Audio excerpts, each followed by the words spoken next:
Assalamualaikum warahmatullahi wabarakatuh. Pada pertemuan kedua ini tentang artificial intelligence, kita akan memasuki materi yang kedua, yaitu tentang jenis-jenis aplikasi AI, kemudian metode pemecahan AI ya, atau algoritma-algoritma yang disebut atau yang termasuk pada algoritma AI. Kemudian kita akan mulai membahas tentang satu hal yang cukup penting di dalam membangun aplikasi AI, yaitu knowledge representation. Baik, kita bahas tentang aplikasi AI. Aplikasi AI itu digunakan untuk apa? Nah, untuk saat ini ada beberapa jenis aplikasi AI yang paling populer. Kita urutkan yang paling populer ya. Yang pertama yaitu sistem pakar. Ya, sistem pakar merupakan aplikasi AI yang paling banyak diterapkan atau diimplementasikan. Nah, aplikasi sistem pakar ini tujuannya adalah untuk membuat sebuah komputer memiliki kemampuan seperti yang dimiliki oleh seorang pakar. Seperti itu nanti aplikasi pakar. Apa yang dimaksud dengan pakar? Pakar adalah seorang manusia yang memiliki keahlian khusus yang tidak banyak dimiliki oleh orang lain. Maka dia disebut pakar. Pakar itu jumlahnya langka, sedikit. Sehingga kalau kepakaran seseorang itu bisa diimplementasikan dalam bentuk aplikasi komputer, tentu kelangkaan dari seorang pakar itu bisa diatasi. Makanya sistem pakar sebagai salah satu aplikasi AI itu paling banyak diterapkan dan digunakan di lapangan atau di industri. Nah, aplikasi pakar itu nanti algoritmanya bisa pakai forward chaining atau backward chaining, atau yang menggunakan algoritma-algoritma yang bersifat uncertainty, seperti Bayesian, fuzzy yang menggunakan statistik, atau fuzzy yang menggunakan logika secara khusus. Itulah aplikasi pakar. Contoh aplikasi pakar yang pertama sekali mengguncang dunia keilmuan, yaitu yang disebut dengan MySyn. Sebuah aplikasi pakar yang bisa mendiagnosa kelainan darah. Itu yang pertama sekali para ahli dan orang-orang di industri mulai percaya dengan bidang AI untuk memecahkan masalah-masalah di dalam pekerjaan mereka. Yang kedua, aplikasi yang banyak digunakan juga yang termasuk aplikasi AI adalah pattern recognition, pengenalan pola. Biasanya ini berkaitan juga dengan image processing, atau disebut juga computer vision. Nah, algoritma yang paling populer saat ini untuk mengenal pola atau image processing yang mengolah citra yaitu deep learning. Dengan deep learning saat ini, pengenalan pola atau pattern recognition atau image processing atau computer vision sekarang menjadi sesuatu yang banyak diterapkan di berbagai bidang. Nah, yang kedua adalah data science. Data science adalah bagian dari AI. Ya, untuk saat ini bagian daripada AI. Kenapa? Karena salah satu metode dari data science itu ya, di dalam data mining itu bisa menggunakan metode artificial intelligence. Ya, di samping dengan menggunakan metode statistik, ya. Statistik seperti apa? Seperti Naive Bayes classification dan sebagainya itu adalah bagian dari metode statistik. Tapi dengan machine learning, data mining ini menjadi sesuatu yang sehingga dia dimasukkan kepada kelompok aplikasi AI. Kemudian NLP, ya, Natural Language Processing. Ini juga merupakan aplikasi AI yang cukup banyak digunakan dan cukup sukses. Yang salah satunya adalah kemampuan komputer sekarang di dalam menerjemahkan dari satu bahasa ke bahasa lain. Machine translation. Atau aplikasi komputer yang bisa mengenal ucapan manusia, ucapan kita. Yang bisa, contohnya yang bisa ucapan kita diubah menjadi tulisan atau menjadi satu aksi tertentu. to speech recognition. Ya. Ini sebenarnya bagian dari pattern recognition yang khusus untuk speak, ya, untuk speak untuk suara. Nah, atau semantic interpretation, sebuah aplikasi AI yang dapat mengenal atau memahami sebuah kalimat, ya, maksud dari sebuah kalimat. Itu semantic interpretation, ya. Jadi menerjemahkan dari bukan hanya dari segi struktur bahasanya, tapi dari segi maknanya. Nah, ini sekarang saat ini lagi populer, ya, sehubungan dengan kemajuan misalkan di bidang web semantik. Kemudian aplikasi lain adalah robotik. Nah, robotik ini adalah perpaduan antara mekanik, elektrik dengan AI. Mekaniknya adalah kalau sistem ini mau menirukan kemampuan fisik manusia, kemampuan mekanik atau gerakan manusia, itu dibutuhkan seorang ahli mekanik. Kemudian elektrik itu untuk masalah sirkuit, ya, sirkuit rangkaian listrik atau elektroniknya, dan AI itu memasukkan unsur kemampuan untuk mengolah data yang dimiliki oleh AI. Ya, dengan algoritma AI kita tahu tujuannya adalah untuk membuat sistem komputer menjadi cerdas seperti halnya kecerdasan manusia. Jadi dalam hal ini memasukkan unsur cerdas pada sebuah robot. Tidak semua robot itu cerdas. Kalau ada robot yang hanya digunakan untuk kemampuan untuk bergerak gitu, itu belum tentu sebuah robot itu memasukkan unsur AI di dalam sistemnya.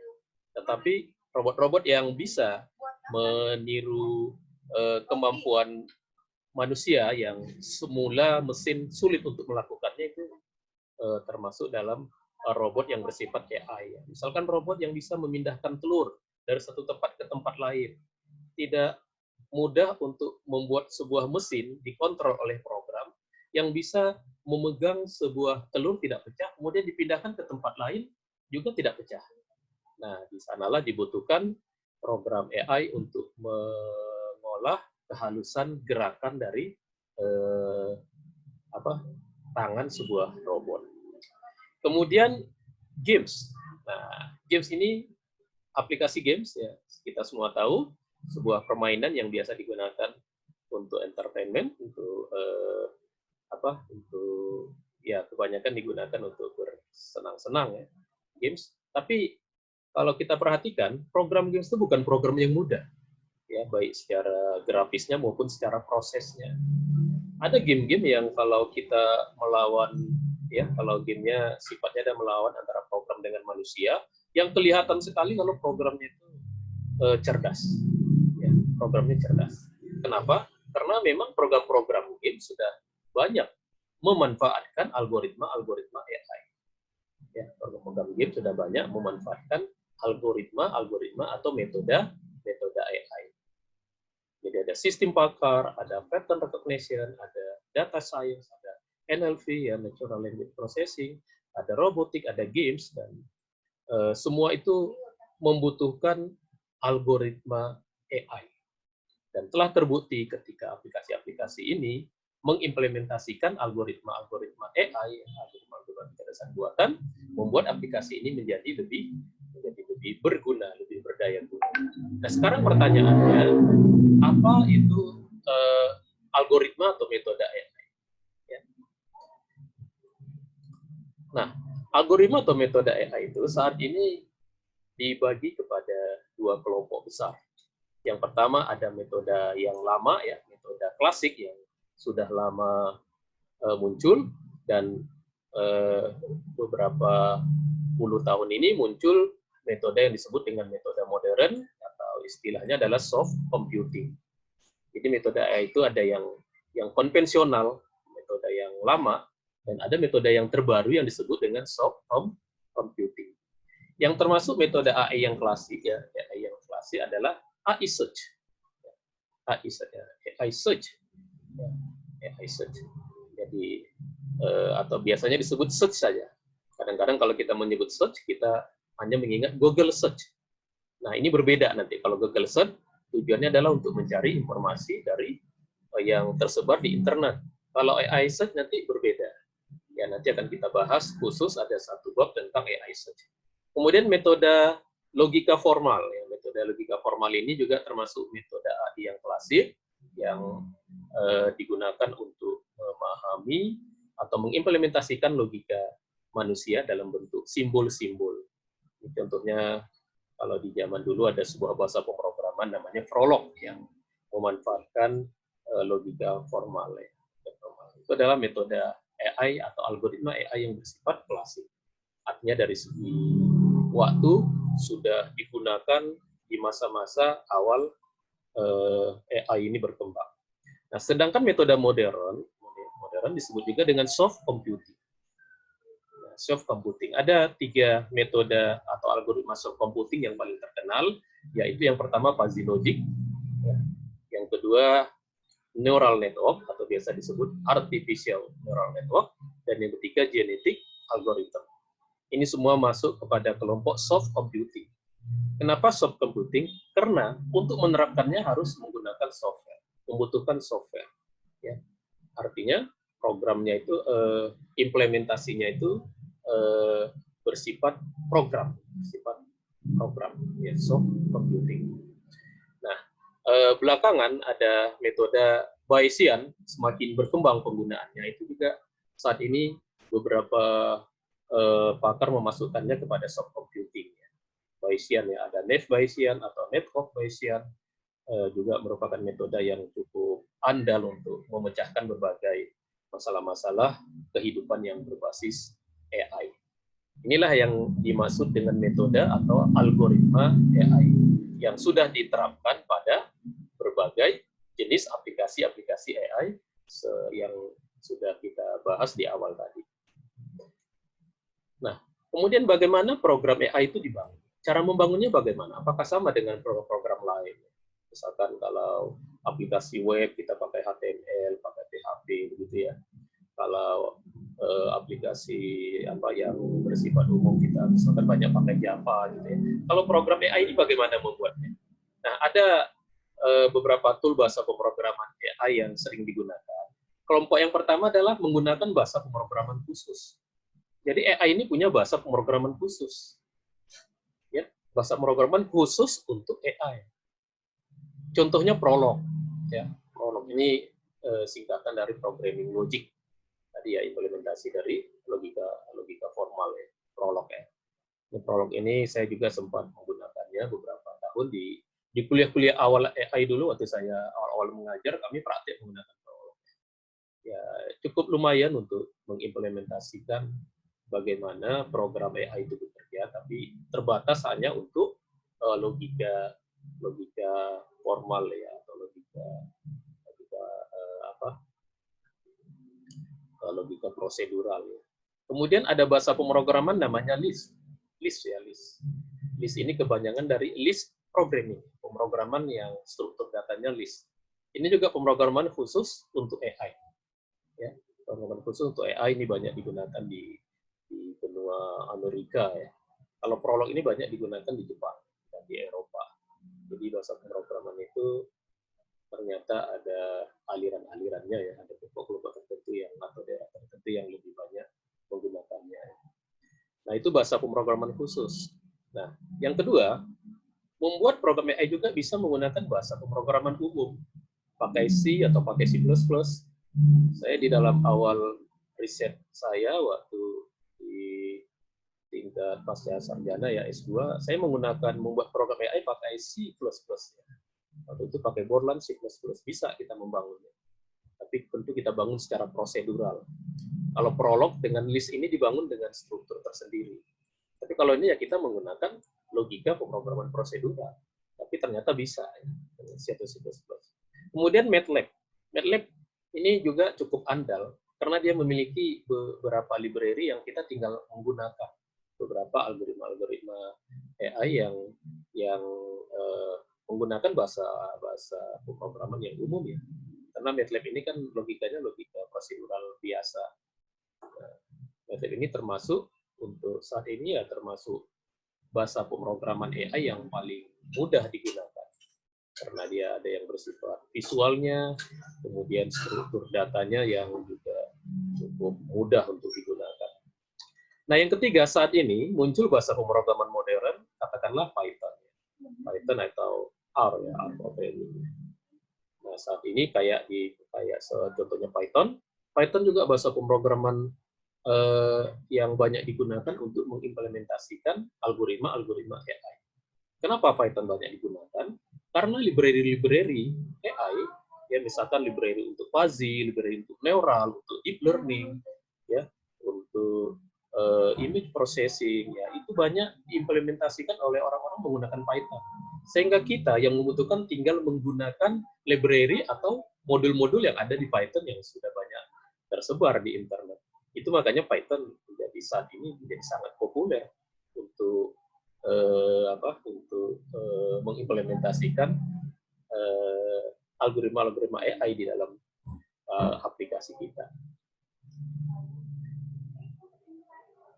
Nah, jadi itu tadi tentang algoritma AI. Jadi AI ini ada algoritma. Algoritma itu adalah bagaimana cara mengolah ya. Kemudian kalau ingat lagi di waktu mata kuliah pemrograman terstruktur ya, Anda harus ingat ada algoritma, ada struktur data. Jadi setiap program itu ada algoritmanya, ada struktur data. Nah, di dalam AI, algoritmanya itu ini tadi. Ini ada yang AI search ya, ada logika formal, ada Bayesian ya termasuk ya, fuzzy, logic, artificial, genetik. Ini algoritmanya. Nah, struktur datanya apa? Struktur datanya di dalam AI itu disebut knowledge representation. Ya, knowledge representation itu apa? Bagaimana kasus-kasus AI ya, kasus-kasus atau konsep-konsep AI, datanya itu bisa disimpan ke penyimpanan komputer. Makanya ini dekat kepada bidang struktur data atau struktur data lanjutan. Karena kasus di dalam kehidupan kita itu kan cukup luas ya aspeknya ya. Nah, tidak semua kasus mudah untuk bisa disimpan ke sistem komputer. Nah, ingat ya, ini mata kuliah struktur data. Nah, di AI ini lebih tinggi, tidak hanya data, tapi knowledge. Yang akan diolah itu knowledge. Bisa jadi inputnya knowledge, nanti outputnya juga knowledge. Ya, atau mungkin inputnya seperti apa, kalau di data mining, dataset, keluarlah knowledge. Sehingga di dalam AI ini disebut knowledge representation. Nah, ada beberapa cara untuk menerapkan struktur data untuk kasus-kasus yang membutuhkan algoritma AI. Contohnya yang pertama dengan formula. Jadi nanti kasus itu bisa kita gambarkan dengan menggunakan rumus matematik, formula. Kemudian dengan model ya, parameter. Jadi sebuah model kita tinggal mengisi parameternya. Itu juga bisa menjadi knowledge representation dan bisa diterapkan ke struktur data komputer. Ya. Kalau formula itu jelas hanya dengan menggunakan rumus-rumus yang ada di program kita. Kemudian kalau menggunakan diagram, ya, kalau menggunakan diagram, program-program AI banyak menggunakan tree. Seperti nanti kita akan membahas AI search ya, itu menggunakan diagram tree atau graph ya, graph yang lebih di atas dari tree. Ya, jadi ini adalah salah satu cara bagaimana kasus-kasus tertentu itu kalau pakai tree akan bisa diolah menggunakan algoritma AI tertentu. Kemudian menggunakan semantik. Jadi ada representasi knowledge atau pengetahuan yang menggunakan metode semantik. Ya, menggunakan semantik berarti dengan menghubung-hubungkan beberapa objek sehingga antar objek satu dengan objek lain itu memiliki makna. Itu disebut dengan struktur atau representasi semantik. Kemudian dengan script. Nah, ada juga yang strukturnya script, ya script seperti dalam selembar kertas ada kata-kata, ada isinya ya, seperti kita menulis script. Jadi struktur datanya dalam bentuk tulisan. Tentu diatur dengan struktur tertentu yang bisa diolah oleh sistem. Ya, misalnya kita mau mengolah kalimat atau mengolah kata-kata begitu, bisa menggunakan struktur namanya script. Kemudian menggunakan mind map. Ya, mind map walaupun ini tidak langsung ke dalam program, tapi di dalam pekerjaan awal bisa digunakan untuk merancang knowledge representation atau representasi knowledge dari konsep-konsep AI kita. Nah, ada juga yang menggunakan if-then ya, menggunakan struktur if-then. Seperti fuzzy nanti knowledge-nya itu berbasis if-then fuzzy. Menggunakan if-then. Nah, berikutnya kita coba mereview dulu beberapa apa yang disebut dengan algoritma AI, mereview, tapi sekaligus nanti ada beberapa hal yang baru ya. Kita mau bandingkan apa bedanya program AI dengan program yang bukan AI ya. Apa bedanya? Nah, bedanya ini, yang dua ini nanti. Ya nanti kita bahas. Tapi kita review tadi yang sudah kita bahas tadi ya. Kita bahas di pertemuan pertama tentang kriteria program cerdas. Salah satunya adalah harus bersifat otonomi atau mandiri di dalam menemukan solusi. Ya. Jadi program AI itu dia menemukan solusinya sendiri, bukan programmernya. Programmer yang membuatkan program AI bisa jadi dia solusinya sendiri tidak tahu. Tapi algoritma yang dibuat oleh seorang programmer, ya, algoritma itulah nanti yang akan menemukan solusinya sendiri. Nah, itu makanya disebut program AI itu, kalau program AI solusinya ditemukan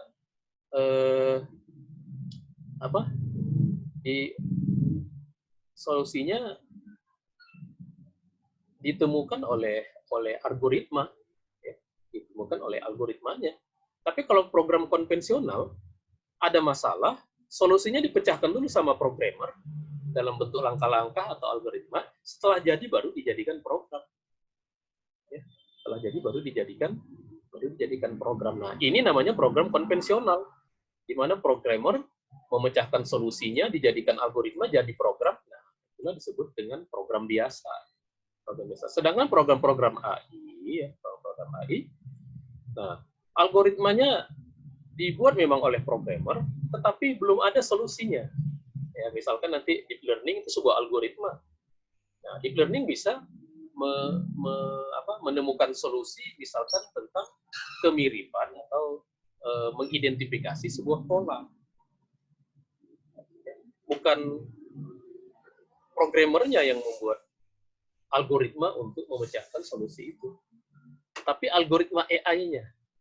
Program AI-nya menjadi program yang kita sebut dengan program AI. Yang kita sebut dengan program AI. Nah, jadi solusinya ditemukan oleh algoritma AI tersebut. Itulah disebut dengan sistem A. Apa itu algoritma AI? Itu yang kita bahas yang sebelumnya tadi. Saya ingatkan lagi ya. Program AI itu adalah, nah ini, misalkan AI search, ya, formal logic, ya, atau Bayesian, fuzzy, artificial neural network, genetic algorithm. Nah, nanti yang paling banyak pengembangannya di era kita ini adalah ini, ya, machine learning, deep learning, ini semuanya berasal dari neural network. Nah, itulah pembahasan kita kali ini. Saya ingatkan lagi, pada pertemuan kedua ini kita sudah membahas tentang jenis aplikasi AI, metode pemecahan AI, dan knowledge representation. Ya, demikian atas perhatian saudara-saudara sekalian. Saya ucapkan terima kasih. Salam.